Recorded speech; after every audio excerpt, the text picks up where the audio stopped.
Assalamualaikum warahmatullahi wabarakatuh. Salam, Om Swastiastu, Namo Buddhaya, salam kebajikan. Perkenalkan, saya Riza Arselius Syarian dengan nomor induk mahasiswa 2124054 dari Prodi Perencanaan Wilayah dan Kota, Institut Teknologi Nasional Malang. Di sini saya akan mempresentasikan singkat tentang materi geologi lingkungan. Yang pertama, apa sih geologi lingkungan itu?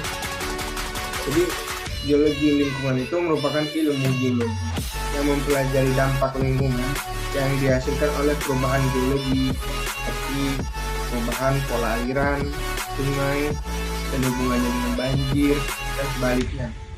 Bagaimana geologi dipengaruhi oleh permasalahan lingkungan, seperti polusi dan pembangunan wilayah perkotaan. Jadi di dalam ilmu geologi itu ada yang namanya proses geologi. Jadi di dalam ilmu geologi itu ada yang namanya tectonic cycle, track cycle, dan water cycle. Jadi ada tiga proses geologi. Dan tectonic dari rock cycle itu seperti batuan,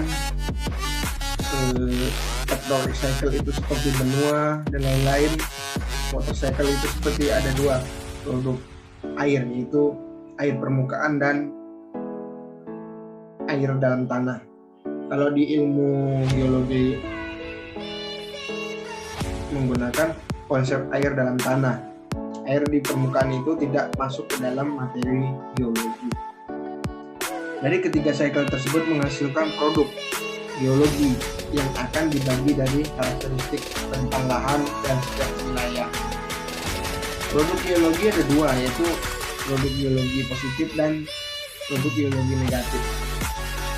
Geologi positif adalah sumber daya geologi. Apa saja sumber daya geologi? Itu yang pertama, sumber daya energi yang dihasilkan dari teknologi cycle.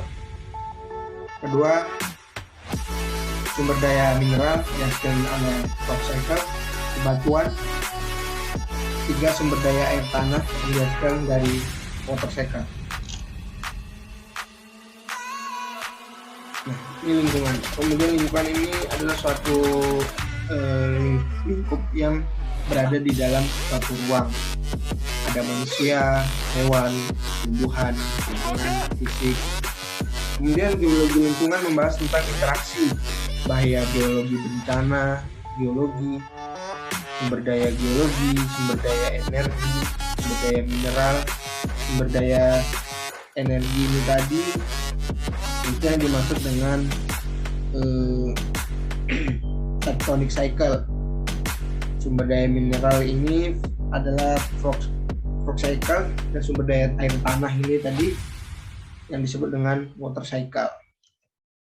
Kemudian mengapa sih kita perlu mempelajari geologi lingkungan dalam perencanaan wilayah dan kota? Yang pertama, kita tinggal di suatu wilayah, yaitu di dalam bumi. Kita masih membutuhkan penataan, perencanaan ruang.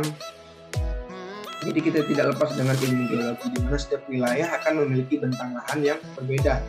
Misalkan Malang tidak sama dengan di Jogja, gitu. Dari proses geologi yang ada.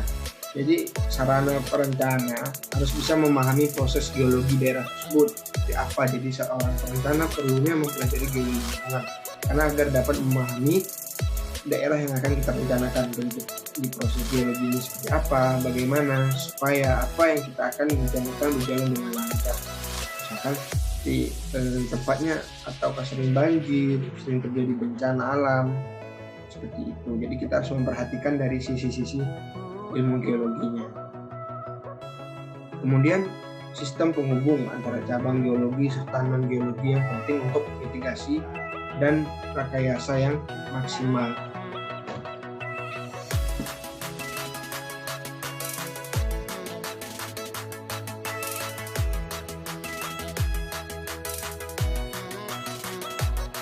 Hubungan antara geospace dan kehidupan masyarakat, bagaimana kita berinteraksi dengan lingkungan, beradaptasi, ya. kemudian menggunakan dan memanfaatkan sumber daya, memanfaatkan sumber daya alam kita dengan baik, melestarikannya, kita menjaga dan melindungi daya alam yang ada di perempatan dan serampangan, misalkan seperti lahan-lahan hutan itu kita lindungi dari penebangan liar itu, kemudian bencana alam, aplikasi informasi geologi menyelesaikan konflik, meminimalkan kerugian, degradasi lingkungan dan memaksimalkan daya dukung alam dan memodifikasi lingkungan. Kemudian, nah ini tadi proses geologi. Proses geologi itu seperti apa? Proses adalah serutan. Proses geologi adalah semua aktivitas yang terjadi di bumi, baik berasal dari dalam bumi atau endogen maupun yang berasal dari luar bumi atau eksogen. Jadi proses geologi itu ya yang terdiri tadi di dalam itu ada proses, itu ada 3. Yang pertama tadi tectonic cycle, kedua rock cycle, dan water cycle.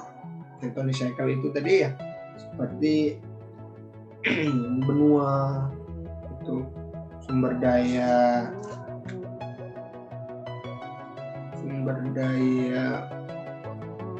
energi tectonic cycle, kemudian sumber daya mineral itu rock cycle, batuan, dan sumber daya air tanah yang dari water cycle.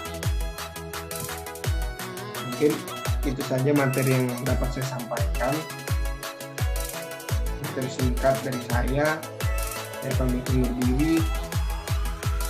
Assalamualaikum warahmatullahi wabarakatuh. Selamat siang dan terima kasih.